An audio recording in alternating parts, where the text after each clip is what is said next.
Good morning student. आज हम पढ़ने जा रहे हैं जीवों का विकास के बारे में। सबसे पहला अध्याय है आपका, है ना। तो इसके बारे में हम अध्ययन करेंगे। पृथ्वी पर, है ना, लगभग हजारों या फिर हम कह सकते हैं लाखों की संख्या में, है ना, जीवों की प्रजातियां जो है पाई जाती हैं। और इनमें कुछ जीव जो है ना, क्या होता है आपके, हम जो है कुछ जीवों को जानते हैं, यानी कि जो हमारे आसपास वातावरण में जो रहते हैं वो, है ना, उसे उससे हम क्या है, परिचित हैं। लेकिन कुछ ऐसे जीव भी पाए जाते हैं, है ना, प्रकृति में, जिनके बारे में हमको पूर्णतः ज्ञान जो है नहीं है, या फिर हम कह सकते हैं वो पूर्व के वातावरण में मौजूद थे लेकिन आज जो है नहीं है। केवल हम उसके अवशेष, है ना, जो है वो उपस्थित है और उसी के आधार पर हमें जो है यह जो है ज्ञान जो है प्राप्त होता है। तो इसी के अंतर्गत में एक जीव आता है जिसका नाम है आपका डायनासोर। डायनासोर जो युग था, है ना, वहाँ उस समय की जब बात थी तब क्या था कि वहाँ पर डायनासोर की मतलब अधिकता थी। मतलब माना जाता था कि डायनासोर जो है ना, पूरे जगत में या फिर विश्व में कहना चाहिए सबसे विशाल जानवर था, है ना, जो कि पूर्व की पृथ्वी पर मौजूद थी लेकिन आज की पृथ्वी पर यह जो है मौजूद नहीं है। तो इसे हम केवल क्या क्या कैसे जानते हैं, हम केवल इसके अवशेषों के आधार पर ही हमें इसका ज्ञान जो है प्राप्त है। तो पूरे विश्व में, है ना, पूरे विश्व में ही नहीं हमारे देश में भी कई जगह, है ना, उनके अवशेष जो है मतलब प्राप्त हुआ है। तो आपके जो पाठ्य पुस्तक में, है ना, एक विशेष जगह का नाम यहाँ पर दिया है, जबलपुर की, है ना, एक जगह है जिसका नाम है आपका लमेटा घाट, है ना। लमेटा घाट में मतलब इसके अवशेष जो है मतलब पाया गया है। नर्मदा घाटी में कई जगह पर इनका मतलब क्या है, आपका प्राकृतिक आवास भी जो है देखने को मिला है। हमारे पृथ्वी पर लगभग अलग अलग जगहों पर, है ना, इनका मतलब जो है अवशेष जो है मिल रहे हैं और पता भी चल रहा है कि ये विविध प्रकार के थे, है ना। केवल एक ही प्रकार की विशेषता या एक ही जीव जो है मौजूद नहीं थी, बल्कि वे जो है क्या थे, उससे विविधताओं से मतलब क्या था, परिपूर्ण था, है ना। तो विविध प्रकार के थे ये। और पृथ्वी पर लगभग यह जो है 2000 लाख से, है ना, लगभग 600 लाख वर्ष पूर्व में, है ना, इन जानवरों का राज चलता था पूरे विश्व पर, है ना। ये इसका पूरा जो है साम्राज्य जो है था। एक छोटे सा जो डायनासोर होता था, है ना, उनकी मतलब एक लंबाई का जो आकलन जो किया गया है ना, तो ये जो है 50 सेंटीमीटर का होता था, जो छोटा था, है ना, और बड़ा जो होता था लगभग 40 मीटर लंबा। तो आप लोग ही कल्पना कर लीजिए कि एक छोटा जो डायनासोर था कितना था, 40 सेंटीमीटर का था, लेकिन जो बड़ा जो डायनासोर था जिसकी लंबाई कितनी है आपका, 40 मीटर मतलब लगभग जो है बताया गया। तो सोचो कि वह कितना जो है विशाल था। तो इस प्रकार से मतलब इनके अवशेषों के आधार पर हमें इसके बारे में जो है ज्ञान जो है प्राप्त है।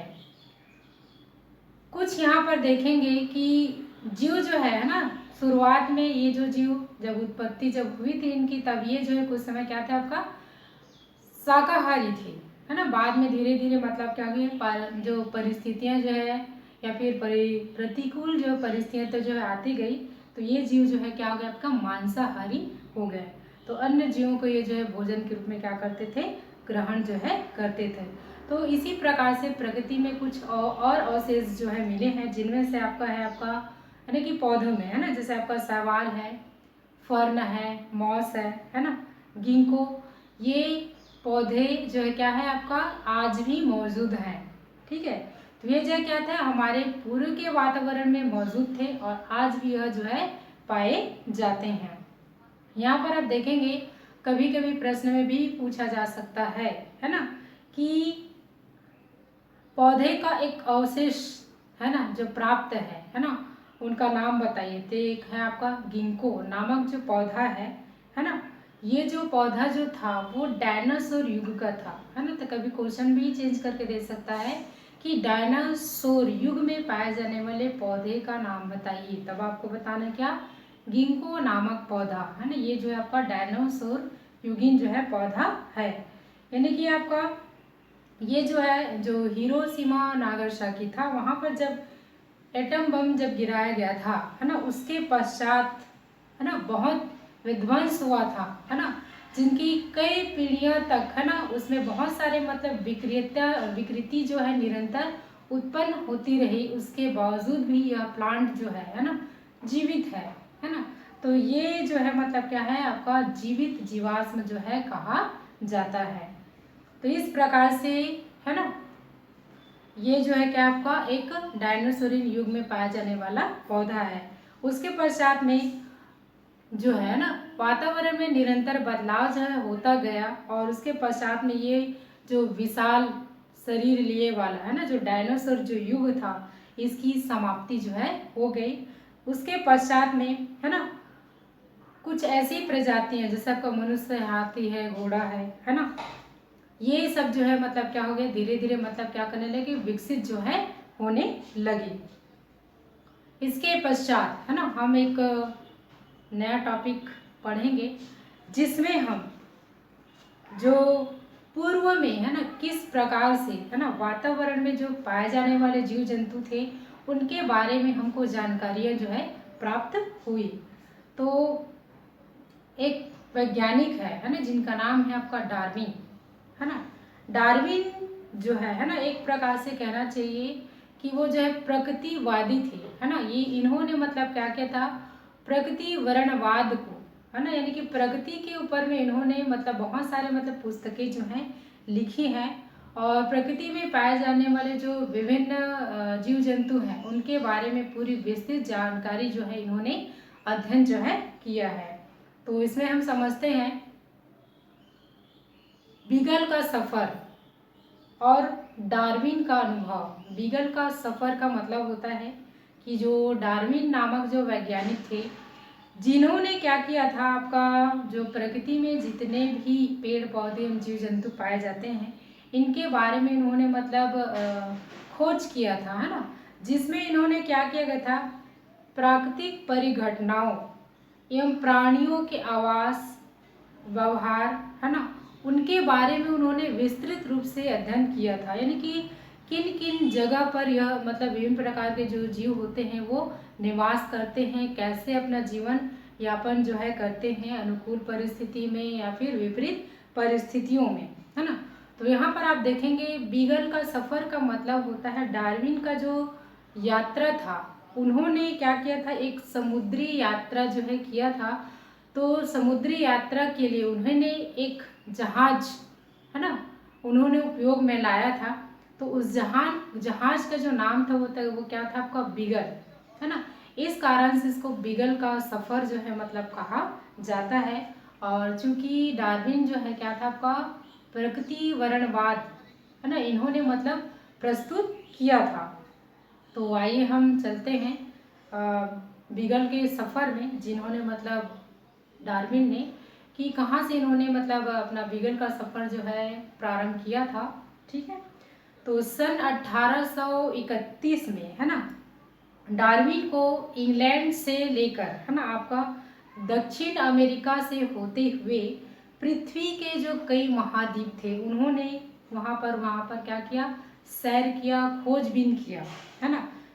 उसके पश्चात में डार्विन को, है ना, क्या किया गया था, कप्तान के साथी के रूप में, है ना, एक और उनके साथी थे, HMS बीगल नामक जहाज में, है ना, उन्होंने क्या किया था, आपका जो अन्वेषी जो यात्री जो करनी थी, है ना, तो अपने जो जहाज है आपका क्या, आपका साथी के रूप में, है ना, क्या लिया था उन्होंने, HMS बीगल, है ना, नामक जहाज उन्होंने लिया था। और वहीं से उन्होंने मतलब अपना क्या किया था, खोज जो है उन्होंने प्रारंभ जो है किया था, जिसमें सबसे पहले उन्होंने यात्रा से पहले, है ना, एक नक्शा तैयार किया था कि वह जो है मतलब कहाँ से अपना यात्रा जो है प्रारंभ करेंगे और कहाँ वो जो है ख़त्म करेंगे, और इन सभी चीज़ों का, है ना, रिकॉर्ड जो है उन्होंने एक पुस्तक में संरक्षित रूप से रखा।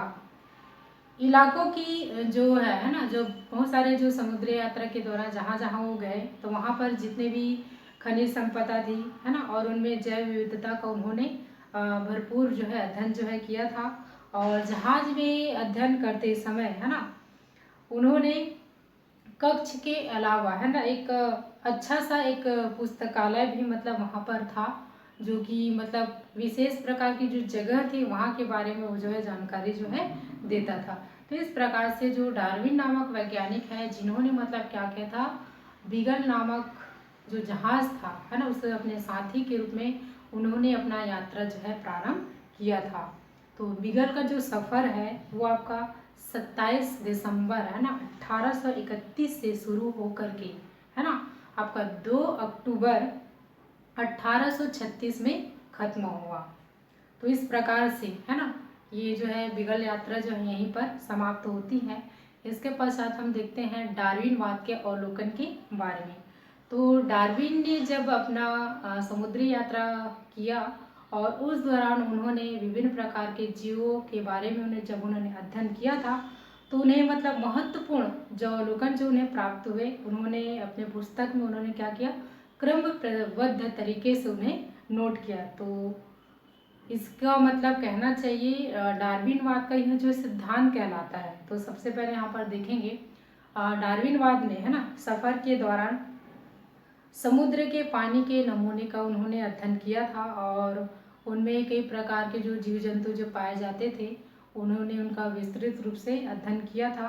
और यहाँ पर उन्होंने उन्हें खाने व खाए जाने की अद्भुत खाद्य श्रृंखला जो है उन्होंने नज़र आई, है ना। जैसे कि आप लोग खाद्य श्रृंखला में देखे होंगे कि भोजन के रूप में सभी जीव जंतु चाहे पेड़ पौधे जो है एक दूसरे को मतलब भोजन के रूप में क्या करते हैं, उसको उपयोग में लाते हैं।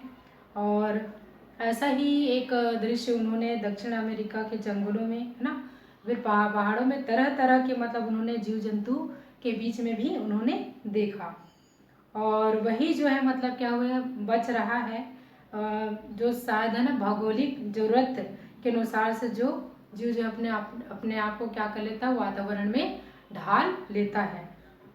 दूसरा हम देखते हैं आपका जो उष्ण कटिबंधीय जो क्षेत्र होते हैं, है ना, वहाँ पर के जो जंगले हैं उसमें कई प्रकार की विविधता जो है देखने को मिली, जिसमें आपका प्राणियों और जो उनके आवास के बारे में डार्विन ने उन्होंने विस्तृत रूप से अवलोकन किया था। नेक्स्ट आता है आपका दक्षिण अमेरिकी पहाड़ों में, है ना, पहाड़ों के ऊपर में कुछ ऐसी मतलब चट्टानें जो है मिली, जिसमें मतलब समुद्री जीवों के जीवाश्म जो है मिले हैं। साथ ही उन्हें ऐसे भूकंप का मतलब अनुभव हुआ कि, है ना, उन्होंने मतलब समुद्र की सतह से लगभग 3 मीटर ऊंची तक वह जो है हो गई। और इस प्रकार का अवलोकन यह जो है ना, दशा मतलब उन्हें मतलब दिखाई दे रहा था। और समय के साथ महाद्वीप और जो महासागर में, है ना, व्यापक रूप से मतलब निरंतर बदलाव जो है होता रहा।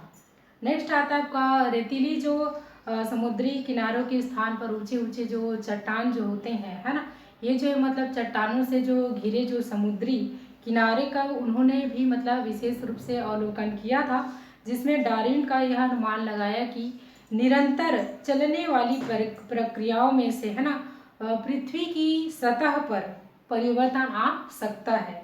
लास्ट पॉइंट आपका विशालकाय विलुप्त जो स्तनधारी जो जीव थे, है ना, या फिर सरीसृप वर्ग थे इत्यादि जीवों के जीवाश्म से उन्हें यह पता चला कि पूर्व के जीवों और वर्तमान के जीवों में, है ना, क्या होती हैं, विभिन्नताओं के साथ साथ समानताएं भी जो है पाई जाती हैं।